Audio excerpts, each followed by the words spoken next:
Hello hi नमस्कार दर्शक बंधु मोर एक नूतन भिडियो रे आपण मानक स्वागत जनाऊँगी। आज विषय हूँ न्यूमरोलोजी। ताहले चलतु जानी रखिबा आपण भाग्य एवं भविष्य कौन कहूँ। प्रत्येक व्यक्ति निज भविष्य विषय जानिया पाई चाहती निज जीवन में केमिति रहिबे एवं को व्यक्ति सह से फ्यूचर रे देखा हेबे। एही सब कथा आम भावना उपर निर्भर करिथाए। ताहले आसंतु जानी रखिबा न्यूमरोलोजी हिसाब रे आपणक जीवन में घटुथिबा प्रत्येक कथा। आज मु आपनको 6टी नंबर देबी तार मध्य आपण माने नंबर बाछिबे। एई 6टी नंबर मध्यरु आपण माने बाछिबे गोटिए नंबर। जो नंबर को आपण बाछिबे एहा द्वारा आपणक जीवन में घटुथिबा प्रत्येक महत्व कथा विषय रे जानि परिबे।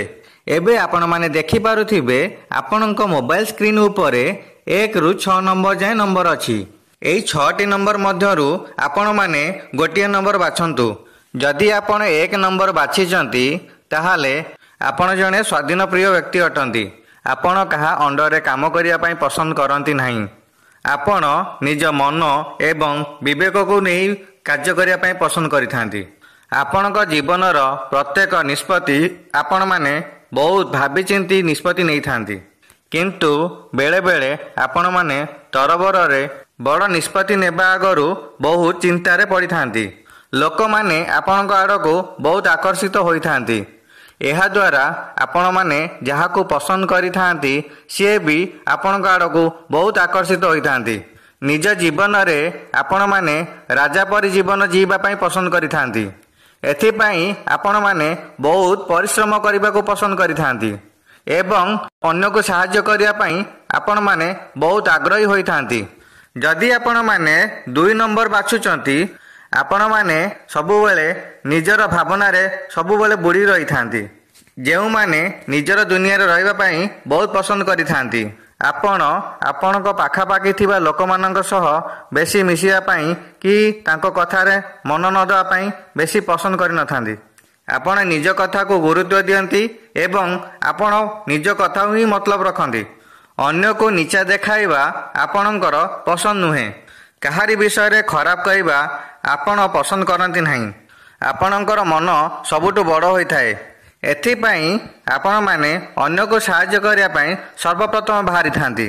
आपणकर एही स्वभाव कारणरू आपणक उपरे बहुत लोक बहुत ईर्ष्या करिया को पसंद करिथांती।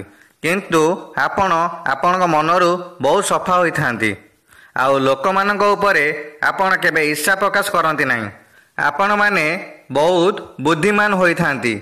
आपण माने समस्तक कथा शुणती एवं सबु कार्य आपण निज इच्छा द्वारा ही आपण करती।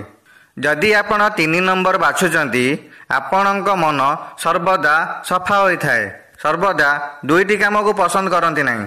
माने मनरे किछि एवं मुहरे किछि। जेउ कथा आपणक मनरे थाए सेही कथा आपणक मुहरे थाए। आपण सबुबेले सत कहवा पसंद करिथांती। सत कहबार सबुबेले विश्वास रखिथांती। एही सत कहवा कारणरू आपणकर परिवार एवं सांग मानकु एही कथा आपणकर पसंद आसी न थाए। एही कथा सेमानकु किपरि लागिबो आपण माने किछि न भाबी भी कहि देइथांती। तथापि आपणकर एही स्वभाव कारणकु बहुत लोक पसंद करिथांती। आपणकर अधिका सांग थांती आउ सेमाने आपणक उपरे बहुत विश्वास रखिथांती। जदि आपण माने 4 नंबर टी बाछुछंती आपण सर्वदा खुशी रे रहिथांती। आपण माने हस खुशी रे रहउतिबा स्वभावर व्यक्ति होइथांती। लोक माननकु बोलेई बंके कहिबाटा आपणको पसंद नुहे। आपण माने जहा कहंती पूरा सीधा कहि दियंती। एहा द्वारा लोक माने आपणको उपरे इंप्रेस होई जाइथांती। आपणकर खास कथाटी हेउची आपण माने जेते कष्ट रे थांतु कि दुख रे थांतु आपणक मुहरे सर्वदा हस रही थाए। एथिपाई लोक माने आपणक आड़को बहुत आकर्षित होई थांती। एही आकर्षण द्वारा आपण माने बहुत आगो जाई थांती आउ सफल भी होई थांती। जहा द्वारा आपण माने सब किछि जीवन रे पाई थांती। जदि आपण माने 5 नंबर टी बाछुचंती आपण माने जने जोशिला स्वभावर व्यक्ति अटंती। सबु बेले जोश रे रहय पसंद करि थांती। एथिपाई आपण माने केबे भी बोर होंती नाही। आपणक पाखरे थिबा लोकमाननको केबे बोर करे दियंती नाही। आपण माने सर्वदा किछि नुआ करिया पई बहुत पसंद करिथांती एवं राजा परि जीवन बंचिया पई बहुत पसंद करिथांती। एथिपाई आपण माने बहुत कम बयसरू बहुत परिश्रम करिथांती। ନିଜର ପରିଶ୍ରମ ବଳରେ ଆପଣମାନେ ସର୍ବଦା ବହୁତ କିଛି ପାଇଥାନ୍ତି।